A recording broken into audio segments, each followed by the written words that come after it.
हे चुनरी लाला चुनरी लाल पियर देवी मैया के सिंगार के सामान लाला चुनरी। अरे ले अरे छौड़ा, अरे तू चुंदरी बेचे लागली रे। आगे 9 दिन के मेला छे, कमाई धमाई लिए न दे। अब बोल न तोरो कौन चाहिए, जल्दी से बोल न। डीजे चुनरी।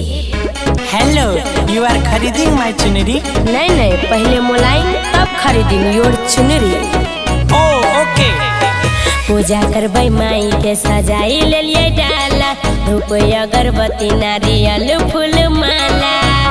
रे छोड़ा सुना, पूजा करबै माई के सजाई ले लिए डाला, धूप अगरबत्ती नारियल फूल माला। कि जेकरा और भी देवी माई लगते सोनारी, हबे के जान किन लेने चुनरी। हबे के जान किन लेने चुनरी।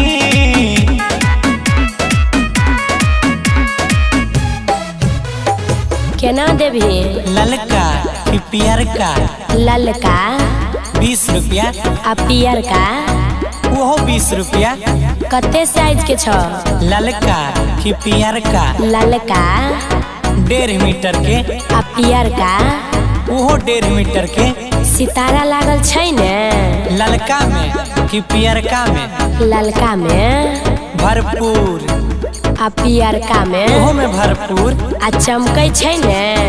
ललका कि पियर का? ललका लाइटो से बेसी। आ पियर का? ओहो लाइटो से बेसी। अरे जब दोनों बढ़िया छौ त ध्यान दे, किया नाटक करै छी? डीजे चुनरी।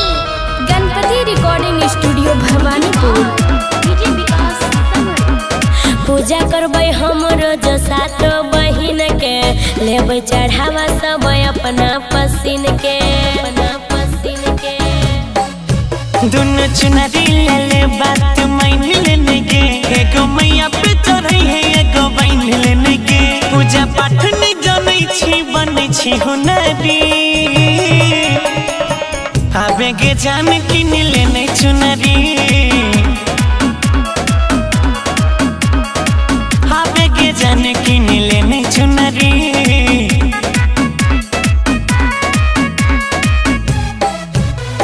कते पीस छौ? ललका कि पियर का? ललका ढेरी छे। आ पियर का? आगे वो ढेरी छे। त बढ़िया वाला दिखा न। ललका कि पियर का? ललका। हाले देख ले। आ पियर का? हाले योहो देख ले। अच्छा रेट कम कर भी। ललका के कि पियर का के? ललका के। नहीं है तो? आ पियर का के? वो करो रेट कम नहीं है तो? अच्छा कैश ले भी कि ऑनलाइन? ललका के कि पियर का के? ललका के। कैश में। आ पियर का के? ओहो कैसे में। अरे तो ध्यान दे, दुनू साँझ भेल जाय छै। ढेर मजा नहीं ले सुने, बेसी रेट कहै छी तू पूजा सामान के, बन जतो ग्राहक सुमन दोसर दुकान के। आगे नहीं के सुने, आगे जितनी चुनरी देवी माई पे चढ़तई, करो तने बाजारी में दाम बढ़तई। कहो राकेश गौरव बन जो माई के दुलरी। ले लीजिए ना जैसे चुनरी। आबे के जान किन लेने चुनरी।